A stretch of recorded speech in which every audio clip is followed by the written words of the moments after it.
Great, thank you very much for having us here tonight. It's fantastic for us to be here. My name is Richard Cope. I'm the Senior Trends Consultant.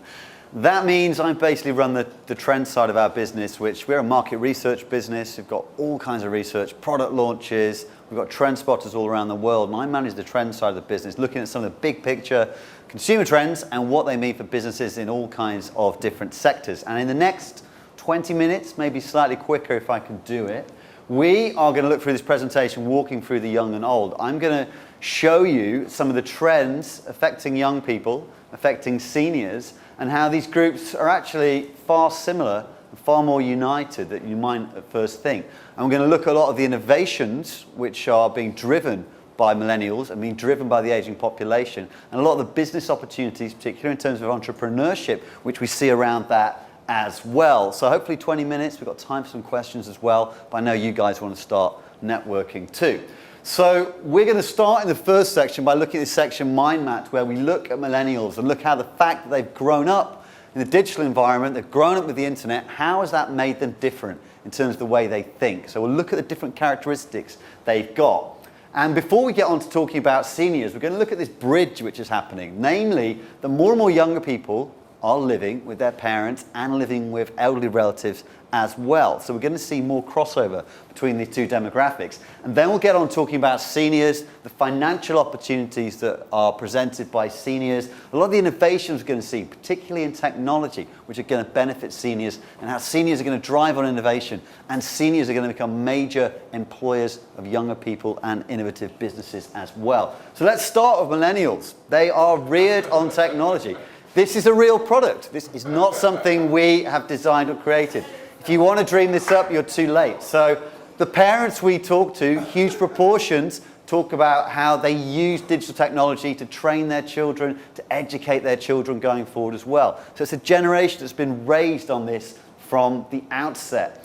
And when we talk to mums in the UK in our research, we find that big proportions of mums are using online and digital resources to help study homework with their children. Huge proportions of mums are playing games online, streaming content with their children, or indeed playing console games or playing online games as well. So it's a generation reared on this technology, and it's uniting them with their parents as well. So what is this doing for this generation of millennials who've grown up with technology? Well, one thing we think it's doing is making them more open. By this, I mean they're more open to new ideas, they're more open to talking about feelings, they're less embarrassed about a lot of things we talked about previously. So when we talk to consumers all around the world, there's examples from Brazil, large proportions say that they go online to look for advice, information about personal care issues and things like that. So that is changing the mentality. The embarrassment factor previous generations had about a lot of medical issues, personal issues, is gone, and they're much more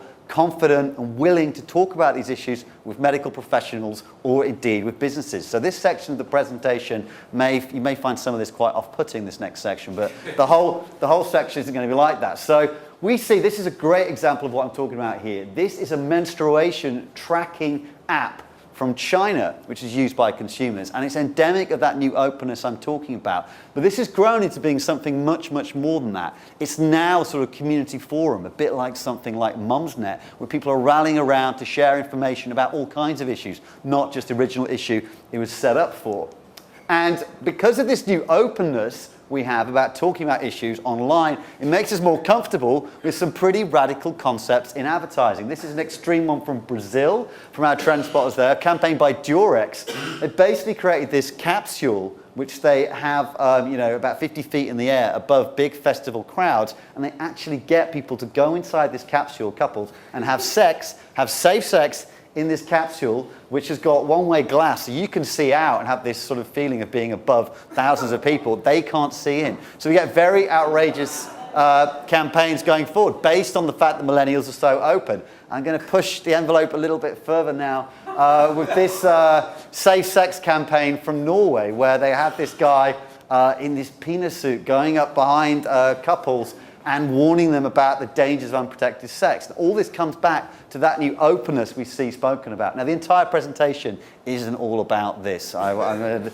disappoint some of you or make some of you happy, but People are more individual because of digital communication, because we're all encouraged to have a presence on social media, to be putting out our view, our opinion, posting images on Instagram of what we're doing. You're encouraged to be an individual and put over your opinion. So we see that even with consumers saying us that what kind of phone they've got or what kind of apps they use is an expression of their individuality and their personality. So this means that when we talk about luxury, people really crave this idea of customization. Personalization, customization, very, very important, very, very big for this demographic. So some industries, particularly the fashion industry, particularly the beauty industry, are really excelling at providing customization. This Osmolte machine here from Brazil has 100,000 different nail polish colors it can provide you with, because millennials are thriving on this customization and individuality. And sometimes they're going back to the past to get individuality. So we have a trend called Never Say Die. It's not about nostalgia. It's about people wanting to find an identity. It's like the idea that the internet's this big kind of esoteric museum of knowledge. You can become an expert on 1920s jazz or something like that very easily.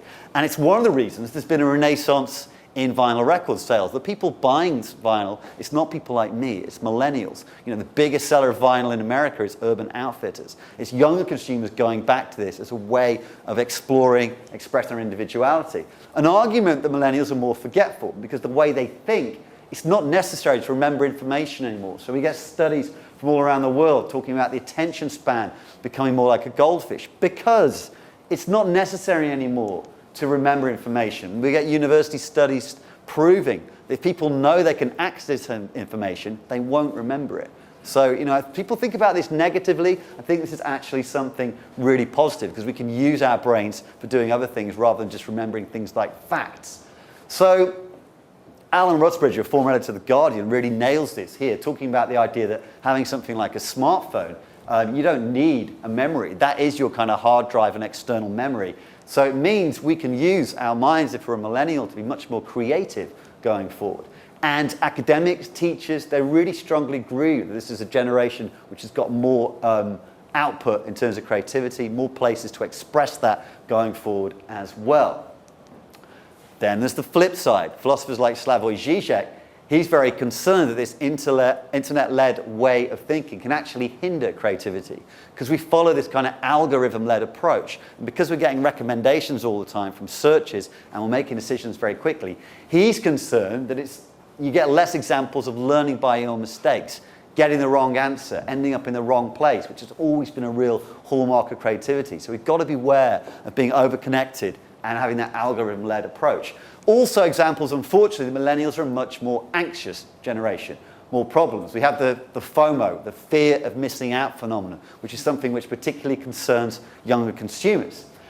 And young consumers, the most likely of all who we talk to, are likely to say they feel high levels of stress, or they're feeling more stressed than a year ago. And I think connectivity and some of its pressures is playing a part here.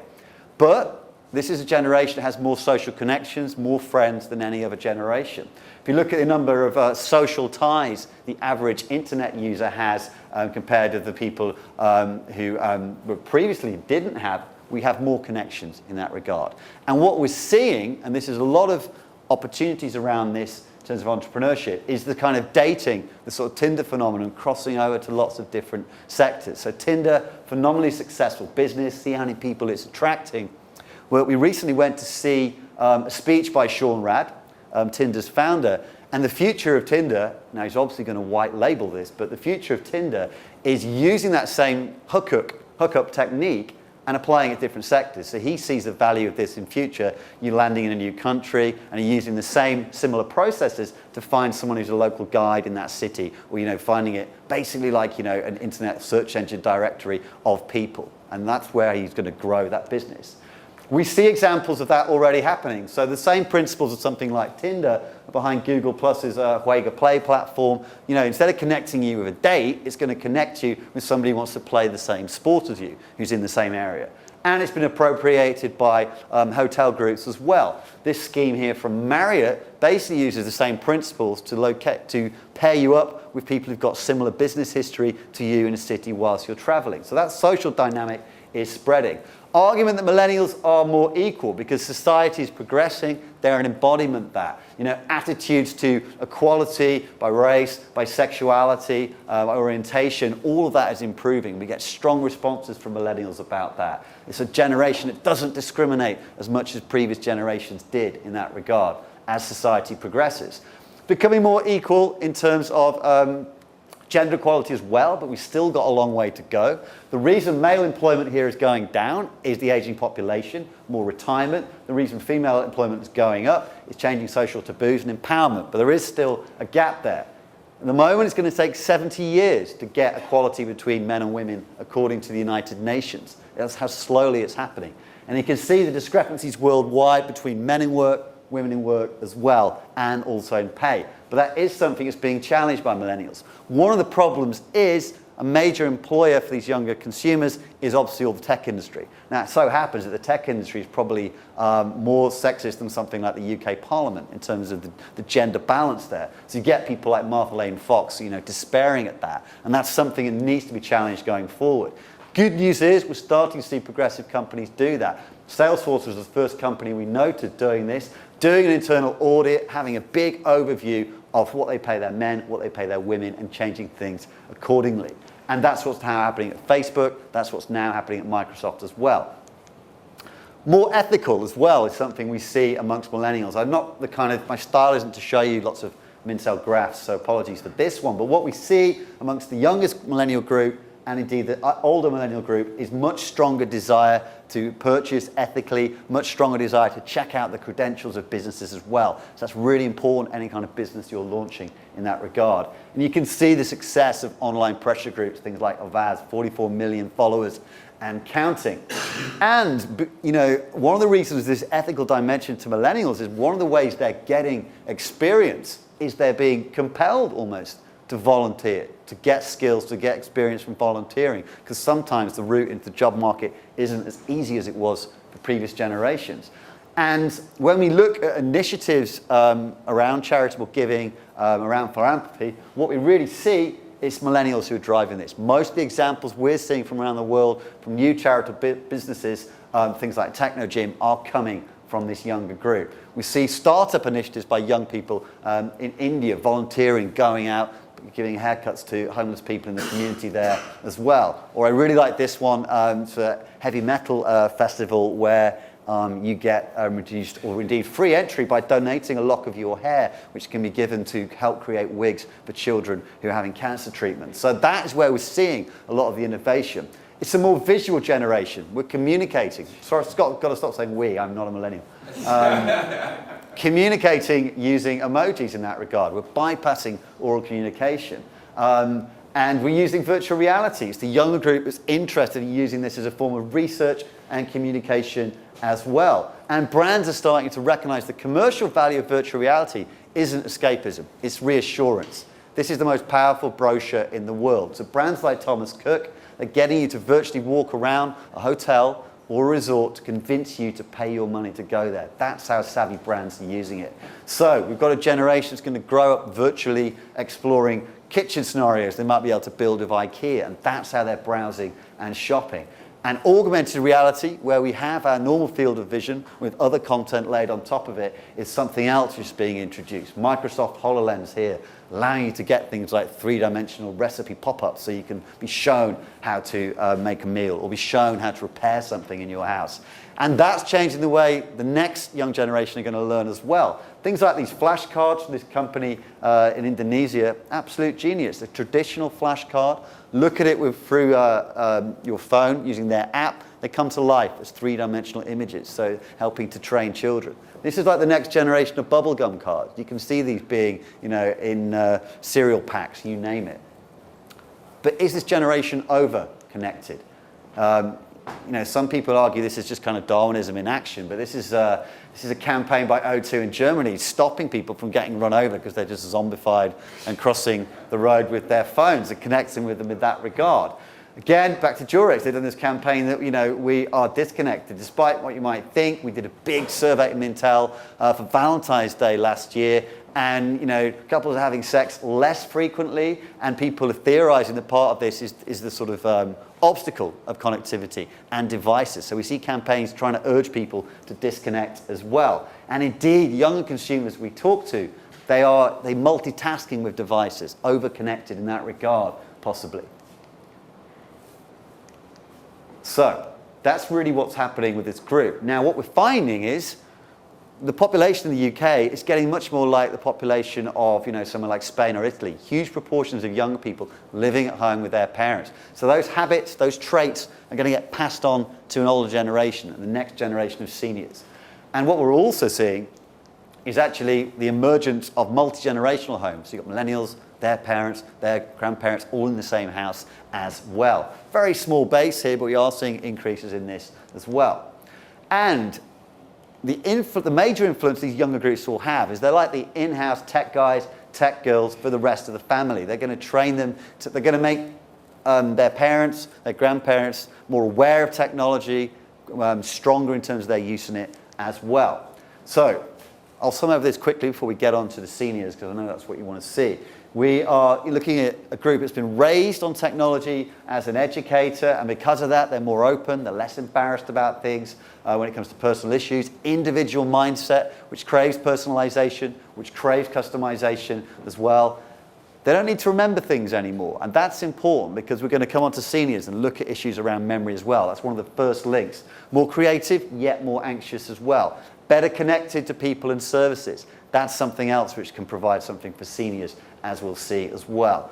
More progressive, more ethically entrepreneurial. This is the group that's active in terms of creating things.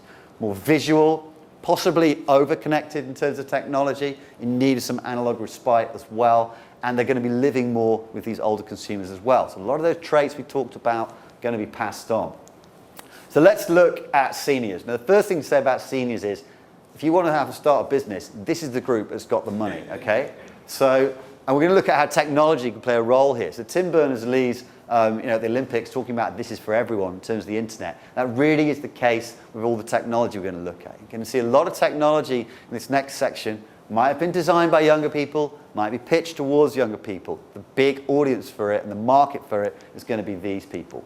Because first, let's say, seniors are, an expanding demographic in all developed countries across the OECD. You've got a huge proportional increase in over 65s. And our data here from the UK, Office of National Statistics, 31% of seniors are living in households with total household wealth exceeding £500,000, compared with just 17% of 25 to 44s. So there's 25 to 44s is who most marketers are going after, but this is where the money is. At Mintel, we ask people about their financial situation. 46% of seniors describe it as healthy. They've got money left for luxuries and spending on things at the end of each month, compared with just 26% of consumers on average.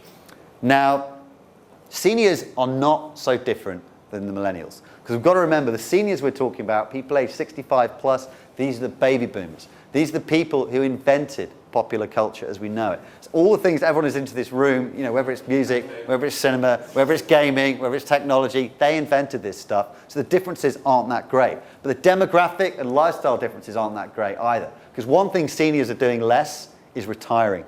They're continuing to work. We've got huge proportions of them continuing the labour force, either because they're forced to, or because they want to. They want to stay involved and connected. And that's going to increase influences between both demographics. Another thing seniors are doing is coming back on the market in terms of dating. Because whatever sort of crises you read about in the media, divorce is only growing demographically for seniors. So it used to be that if you're with somebody you didn't want to be with, you'd die with regrets, game over. But now social taboos have changed, and we're seeing people, get divorced at that age to try and, find someone else special, or a bunch of average people, whatever. But we are seeing that happen. Now, sexually active as well until the end of their lives. These are the big sea changes we're seeing, especially, prescriptions, things like Viagra as well, patents expiring. This is more on the market as well. So some big changes. And because they're continuing to work, because they're looking for partners, they want the same things everybody else wants. They want to feel energetic, healthy, they want to feel competitive, they want to feel attractive. So big commercial opportunities around that. Now, I'm not saying this is the greatest product ever designed. The execution might be a bit off. It's the toothpaste which gives you energy. It's caffeinated. But that's exactly the kind of product seniors are going to look for, because they're going to want functional foods which have got energy, vitality, and they don't want to buy something. It reminds them of what their parents used to buy, old people's products, yeah? So if you can put energy in biscuits or chewing gums or sweets or whatever it might be, that's going to find a market. You know, huge proportions of people approaching seniorhood want to feel attractive, they want to feel well-groomed, amongst men as well as women. So what we've got to do is see more advertising and marketing like this. I'm not saying every senior is like Iggy Pop. He's exactly the same age as my father, and there are differences between them. But this is far too rare. An advertising campaign here from John Vartos. He uses Iggy Pop, he uses Ringo Starr, he uses that generation of old rockers, if we can call them that. But far too few brands use this. We do see it, we need more age-appropriate aspirational models to target this group. We do see examples of that, like Charlotte Rampling for NARS, like Helen Mirren for L'Oreal in the beauty space, but lots of other sectors aren't doing that. We still have what I would kind of call that kind of Michael Parkinson type life insurance advertising, which is far too cozy and patronizing. So let's look at the technology and how some of that can flourish for seniors. One thing to talk about here is wearable technology. This is still a market which is still emerging. You know, it's not doing as well as some people had hoped, but you can see the figures are encouraging. Targeted at young people. Now, we think that seniors market we talked about that wants to stay fit, healthy, competitive in the working place, competitive in the dating marketplace, they're going to embrace that. And already in China, we actually get higher proportions of older consumers embracing this kind of technology as well. And looking at what your phone can do, never mind wearables, there's going to be a lot of health initiatives around that as well. This is technology from Israel, basically creating something called a sniff phone, where you get an attachment to your phone which can analyze breath particles and give you early warning signs about things like cancer. So you're going to see devices being used more and more to monitor and assess health. And already we're seeing the insurance market getting involved in this. There's a bank in Russia called Alpha Bank we saw, which gave people preferential interest rates based on how active they were. How much you ran this week, your interest rate would go up. Great. It's like a marketing gimmick in the bank for healthy people. But you can see where this is going. That wearable's like the black box recorder you've got in your car. It's going to tell your insurer how healthy you are, how much you're doing to keep your side of the bargain. And we've seen that happen. So John Hancock, insurer in the States, gives Fitbits out to all people as part of his policies for life insurance, health insurance. So there's a new relationship between the device, the data you've got, and what you're going to get as a brand. So in terms of smart homes, we also believe it's the senior demographic which is going to drive that going forward. Because if you look at older seniors, the idea of the Internet of Things in terms of surveillance, smart controls and things like that really suits their needs. So if we go older still, 80 plus, this is where we're going to get the bigger proportional increase long term. So we're going to have, huge amounts of people are going to need care. But what people want is to get care in their own homes. They want that independence. They don't want to go into care homes. They want independence in their own home. And the Internet of Things can do that. When we talk to consumers, they recognize that things like smart surveillance apps in the home can help them keep an eye on their kids or their pets or their elderly relatives and help maintain that independence we talked about. So, we see this kind of technology coming on the market. Often it's cutified in Japan. Basically, little surveillance robots which keep seniors in your home in contact with you and help both of you maintain independence. So their needs are going to usher this in. The other thing about smart technology is it uses a lot of sensors. You don't need physical strength or exertion to control a lot of it. So it's not surprising that this demographic wants things like food packaging, which is easy to open. But that's also the reason they're going to embrace things like sensor controls in things like smart kitchens. So all of this might be positioned towards the needs of some 28-year-old who's got a super fast, important life and they just want to cook in this kind of high-tech way. The practical need and the money for it is probably in the senior demographic. Now, online shopping is actually not doing anywhere near as well as you might think. I mean, particularly in things like the groceries market. It's only around about sort of, 12, I think it's 12% of everything we buy is online. But with seniors, people who might have mobility issues at the top end of this market, they are going to buy into things like home delivery, online shopping in a big way because they might not have any other option. So that market is going to grow phenomenally because of that. So a lot of the smart shopping initiatives you see brought on the market, this is Amazon Echo, uses Siri-style technology. It's kind of like, if you've seen Her, the movie, and Samantha in Her, it's kind of like a low-rent version of Samantha. It responds to the name Alexa, and it'll answer Google inquiries, read back Wikipedia entries to you, play music you ask it to. It's just as an interface.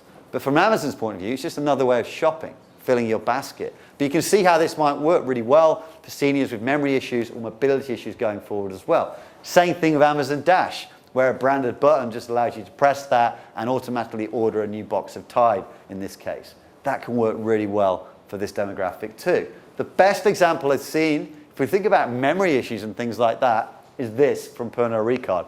These are actually, think of these as bottles of spirits. That's a liquid library. Each of those contains Jameson's or whatever. Now, because it's an alcohol, it's maybe not the best analogy for what I'm talking about. But with this, when your Jameson's gets down to that level, you don't need to worry about running out of it. It's going to automatically order a new one for you. You don't even think about it. Outsource it. Which, if you're like, highly functioning alcoholic, is great. But also, if you're a senior with memory issues and it's difficult to remind yourself, it can work. Think of this for milk or something like that. And that's the value of that going forward. Because if we have memory issues, if we have dementia going forward, this can really fight this. This is a big crisis coming. I think we're all aware of it. Governments are aware of it. They're really worrying how we're going to cope with this financially. Technology can play a role. So again, I'll show you a few examples of smart technology designed to jog the memories of younger, super busy consumers. You've got a smart desk here which tells you reminders. It's like having a sort of virtual PA. That could work in terms of helping seniors maintain independence in homes as well. Or this smart umbrella, this kind of technology, this texts you when you've left it behind. So these kind of initiatives can work really well for that older demographic, which is why we see startups like this one, GGen, in China, who've created this smartphone case, which also doubles as your little medicine case as well. So it reminds you when you've got to take your medication. Both things live in the same home as well. But it's not just about technological aid, it's about human aid as well. And we're seeing how technology is being designed by entrepreneurs to move into things like old people's homes and stimulate them. This is a projector. It's basically projects from above onto the table and it reacts to your hand movements. So it's used for sort of memory games, interaction as well. So again, technology specifically for this market is being developed. I mentioned home delivery, online shopping is going to grow enormously because of the issues of people with limited mobility. That's why brands like Amazon are expanding into things like home services, because they recognize people are going to need this to maintain their independence. And it's going to be a massive employer. There's going to be so much entrepreneurship, so many new businesses based around caring for seniors. Think about the reputation of care homes in this country. This is a big market opportunity to go in. So we get new professional caregiver networks being brought online by this one in the United States. And then things like this. This is Envoy in San Francisco. It's an app where you can basically control the concierge services, the help you get. It's not a million miles away from something like TaskRabbit, but it's more sensitive and it's pushed more towards a senior market. So you're getting, apps and this kind of approach created for seniors, creating an interface between them and care and you and them as well. So just to close, seniors, we really need to sort of target them as a business opportunity. They're not all of them, but they're the ones who've got the money compared towards younger consumers. And they are very, very similar to millennials, more similar than we think. They're working, they're dating, they're having sex. They want to look and feel young, and they want to be marketed to respectfully with age-appropriate aspirational models as well. And we do think they're going to invest in things like wearable technology to remain competitive in the workplace, in the dating place. They're going to invest in smart home technology to maintain their independence in their own homes or indeed the homes of their families as well. We didn't even get onto smart cars, but the reason something like driverless cars are being designed, I can guarantee you, is because of exactly what we've been talking about. Virtual reality is something which can be worked for seniors as well. If you think about the escapism, if we take it forward from that tabletop projector we looked at, virtual reality has big potential for seniors as well. So they need help from the millennials who started out looking from, but they're also going to be a major employer and a major customer for innovations from millennials as well. Thank you very much. Sorry if I went over a little bit. No, no,